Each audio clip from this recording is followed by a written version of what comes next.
राजकीय आयुष्यातली पहिली पत्रकार परिषद आहे मी संबोधित करत असणारी. त्याच्यामुळे काही कमी जास्त झालं तर पत्रकार बांधवांनी तेवढं समजून घ्यावं या अपेक्षेसह आजच्या या पत्रकार परिषदेला आपण सुरुवात त्या ठिकाणी करूया.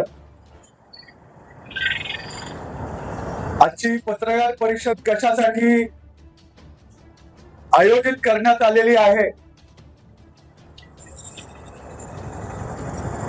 याचं कारण आपल्या सर्वांना माहित आहे. दिनांक 29 मे ला म्हणजे मागच्या शुक्रवारी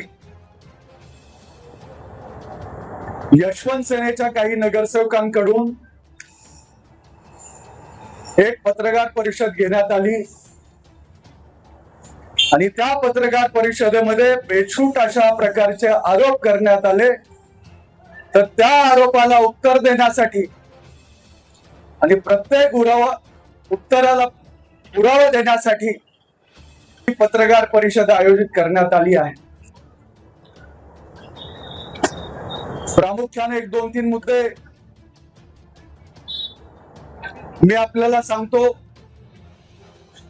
मग तो सर्वसाधारण सभेचा विषय असेल, नगराध्यक्षांच्या वित्तीय अधिकाऱ्यांच्या बाबतीतला विषय असेल, 34 लोकांच्या संशयित जे काही बेकायदेशीर नियुक्त्या आहेत त्यांच्या बाबतीतला विषय असेल आणि इतर अजून आपण जो कुठला प्रश्न विचाराल त्या प्रश्नाला आम्ही उत्तर देऊ. तर पहिला मुद्दा आहे तो सर्वसाधारण सभेचा. आमच्यावर असे आरोप करण्यात आले की नगराध्यक्ष सर्वसाधारण सभा घेत नाहीत किंवा नगराध्यक्षांचं काम हे नियमबाह्य पद्धतीनं चालू आहे. तर मला या ठिकाणी सांगायचं की नगर परिषदेचं काम हे नियमानं चालू आहे. 21 डिसेंबरला नगर परिषदेचा निकाल लागला. त्यानंतर 23 डिसेंबरला सर्व सदस्यांचे आणि नगराध्यक्षांचे त्या ठिकाणी गॅझेटमध्ये नाव आले. त्यानंतर 1 जानेवारी 2026 ला या गंगाखेड शहराच्या लोकनियुक्त नगराध्यक्षा सौभाग्यवती उर्मिलाताई केंद्रे यांनी आपल्या अध्यक्षपदाचा पदभार त्या ठिकाणी स्वीकारला. 1 तारखेला पदभार स्वीकारल्यानंतर 12 तारखेला या गंगाखेड नगर परिषदेची पहिली विशेष सभा झाली. त्यामध्ये उपनगराध्यक्षाची निवड झाली. त्यानंतर 23 जानेवारीला गंगाखेड नगर परिषदेची दुसरी विशेष सभा झाली. त्या विशेष सभेमध्ये विषय समित्यांचे सभापती त्या ठिकाणी निवडले गेले. त्यानंतर तिसरी विशेष सभा ही अर्थसंकल्पीय सभा झाली. ती कधी झाली तर 27 फेब्रुवारी 2026 ला. 27 फेब्रुवारीला अर्थसंकल्पीय म्हणजे बजेटची मीटिंग ज्यावेळेस झाली त्यानंतर 1-1.25 महिन्याचा काळ लोटला गेल्यानंतर दिनांक 15 एप्रिलला सौभाग्यवती उर्मिलाताई केंद्रे यांनी तत्कालीन प्रभारी जे मुख्याधिकारी आहेत, कारण जे मुख्याधिकारी या ठिकाणी जे रुजू होते ते रजेवर असल्यामुळे प्रभारी मुख्याधिकाऱ्यांना उर्मिलाताई केंद्रे यांनी एक पत्र दिलंय की सर्वसाधारण ही लवकरात लवकर आयोजित करण्यात यावी. यासाठीच हे उर्मिलाताई केंद्रे यांचं पत्र दिनांक 15 एप्रिल 2026. या पत्रानंतर तुम्ही प्रत वाटायलाच ना सगळे. त्यानंतर उर्मिलाताई यांच्या पत्रानंतर दिनांक 21 एप्रिलला मुख्याधिकाऱ्यांनी सर्व नगरसेवकांना त्या ठिकाणी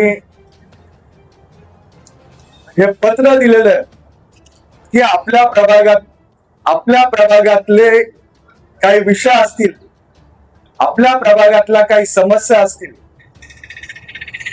तर आपण ते लेखी स्वरूपात मांडावेत.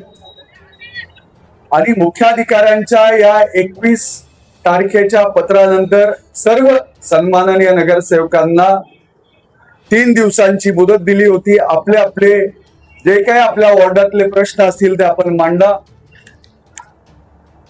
पण राष्ट्रवादी काँग्रेस पक्ष आणि शिवसेना उद्धव बाळासाहेब ठाकरे या पक्षाचे जर नगरसेवक सोडले तर यशवंत सेनेच्या 17 पैकी 14 नगरसेवकांनी, मी परत सांगतो, मुख्याधिकाऱ्यांच्या पत्रानंतर यशवंत सेनेच्या 17 पैकी म्हणजे निवडून आलेले 15 आणि 2 स्वीकृत नगरसेवक,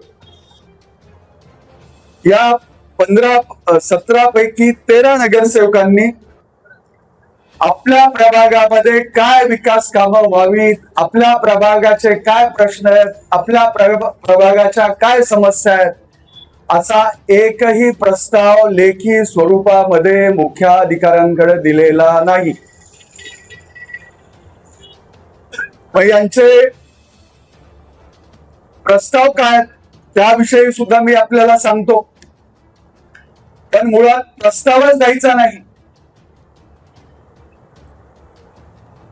आणि आमचे विषय अजेंडावर घेतले नाहीत म्हणून कांगावा करायचा, ही बाब कितपत योग्य आहे याचा सुद्धा विचार त्या गंगाखेड शहराच्या मायबाप जनतेनं आता या ठिकाणी केला पाहिजे. आता यांचे प्रस्ताव काय होते मी आपल्याला सांगतो.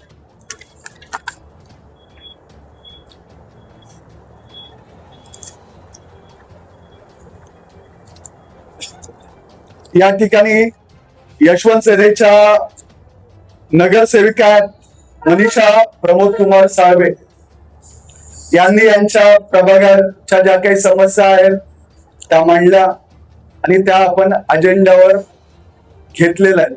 शब्दशः यांचे जरी आपण शब्द त्या ठिकाणी अजेंडावर मांडले नसतील तर आपण यांचे विषय घेतलेले आहेत. प्रामुख्याने रस्ते, नाली, पाणी, स्वच्छते संदर्भातले त्यांचे विषय आहेत.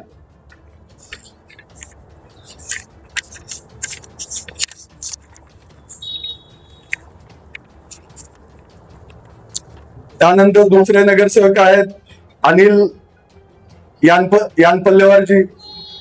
त्यांनी सुद्धा आता ते स्वीकृत सदस्य आहेत पण त्यांनी विशेषतः प्रभाग 6 व 4च्या संदर्भात त्यांनी काय विषय दिले होते ते सुद्धा आपण अजेंडामध्ये त्या ठिकाणी त्यांच्या जरी शब्दात नसले तरी मुख्याधिकाऱ्यांना जे योग्य वाटतील, जे नगराध्यक्षांना योग्य वाटतील त्या शब्दात आपण त्यांचे मुद्दे हे अजेंडामध्ये समाविष्ट केलेले आहेत.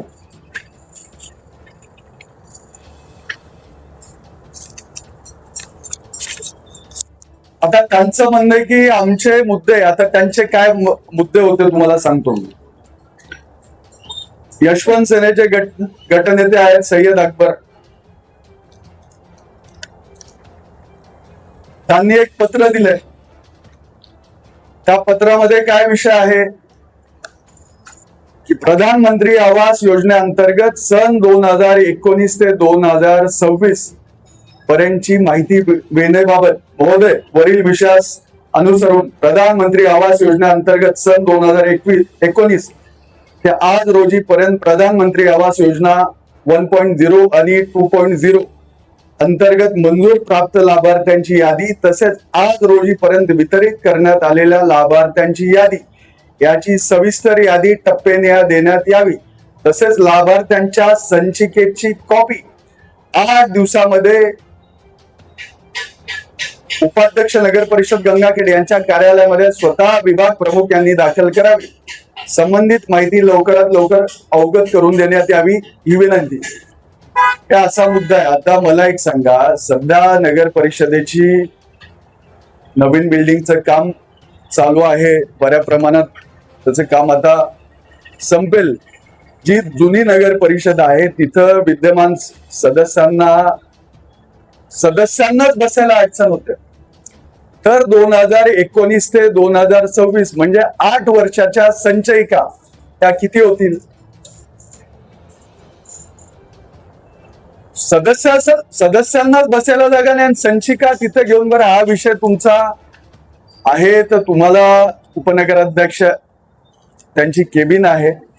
तुमचा वैयक्तिक काही विषय झाला असेल तर तुम्ही हा विषय तुमच्या केबिन मध्ये मांडा ना. याच्यात सर्वसाधारण सभेला बाकी सदस्यांना तुम्ही वेटीस कशाला धरता? हा मूळ प्रश्न आहे. त्यांचा दुसरा प्रश्न